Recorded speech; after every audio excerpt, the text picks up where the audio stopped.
Zdravím vás. Momentálne jazdím na Honde CB500X, s ktorou som veľmi spokojný, no pri jazde vo dvojici by som niekedy prijal trošku viac výkonu. A tak premýšľam nad silnejšími cestovnými motorkami.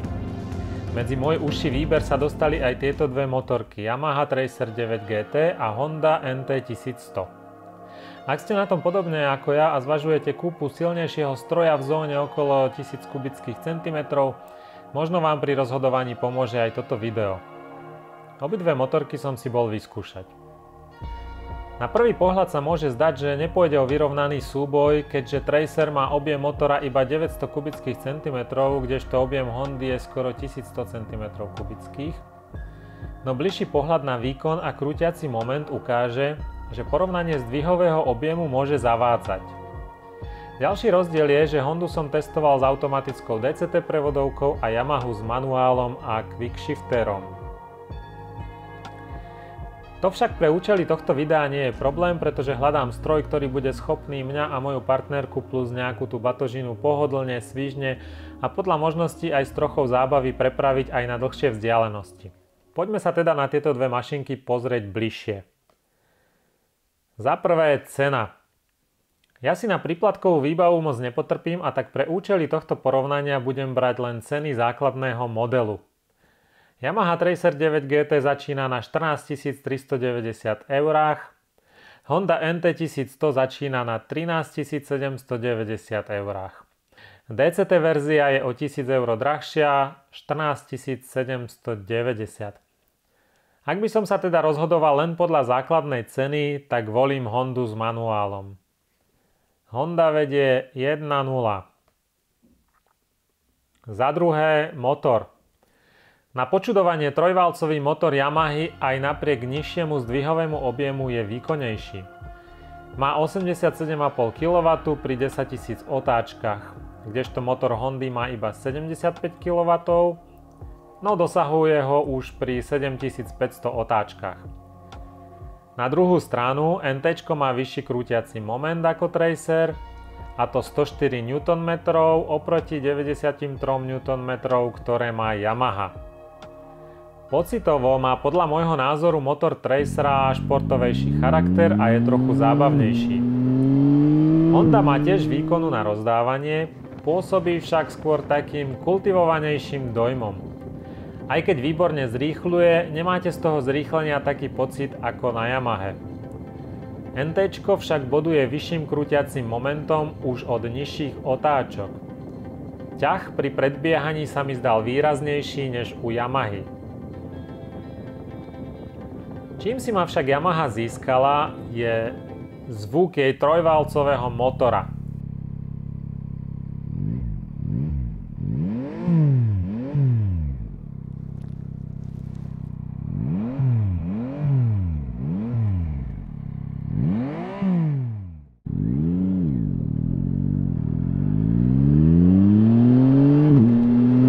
A taktiež quickshifterom. Ten zvuk je pre moje uši úžasný a quickshifter fungoval parádne. Veď pozrite si moje video z jazdy na Yamahe. Čo sa teda týka motora, volím Yamahu.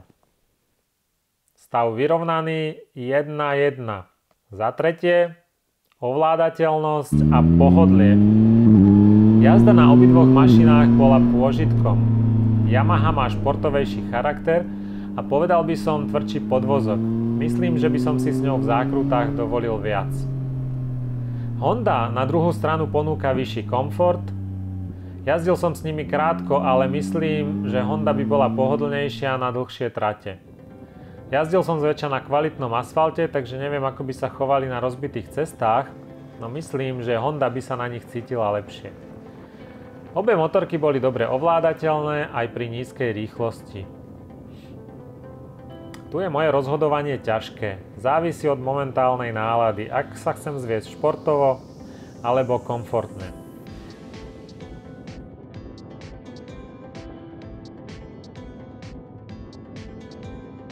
Povedal by som, že v tejto kategórii to bude remíza.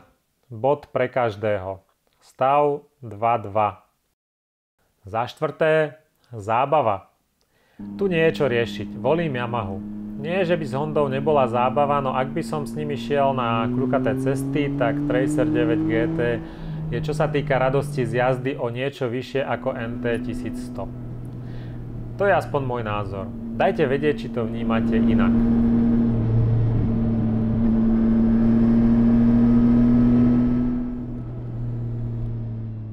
Bod pre Tracer. Yamaha vedie 3.2. Za 5. Design. Design je vždy subjektívna vec. Za mňa musím povedať, že NT vyzerá veľmi dobre. Spredu síce chytá črty, aký má skúter od Hondy, ale inak sa mi páči. Je taká trošku zavalitá, ale ako som povedal, podarený dizajn. Yamaha vyzerá oproti Honde viac futuristicky a agresívne, no tiež sa mi páči. Tu je opäť veľmi ťažké rozhodovanie, aspoň pre mňa. O malý vlások sa však prikláňam k Yamahe. Tracer získava ďalší bod a tak je stav 4-2 v prospech Yamahy. Za 6. ochrana proti vetru. Čo sa týka protiveternej ochrany, keďže som mal motorky požičané len na 50 minút, moc som ho neskúmal. Zaujímali ma skôr veci ako motor a jazdné vlastnosti. Ale štít Hondy mi v najvyššej polohe vyhovoval celkom dobre a kapotáž výborne chránila nohy, takže za mňa fajn.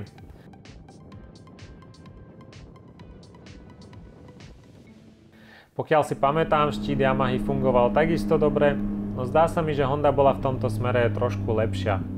Bod pre Hondu. Takže stav 4-3 pre Tracer 9 GT. Za 7. spotreba.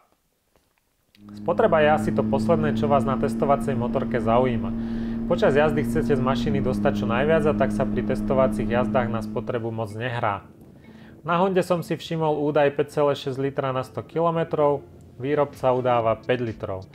U Yamahy si údaj z displeja nepamätám, pomôžem si preto tabuľkovými hodnotami. Takisto ako u Hondy výrobca udáva 5 litrov na 100 km, čiže opäť remíza. Stav 5-4 v prospech Yamahy. Záverečné hodnotenie. Takto bolo 7 faktorov, ktoré ja zohľadňujem pri výbere budúcej motorky. Ako vidno, súboj to bol veľmi tesný a ak by som si motorku vyberal podľa týchto výsledkov, tak si zvolím Yamahu Tracer 9 GT.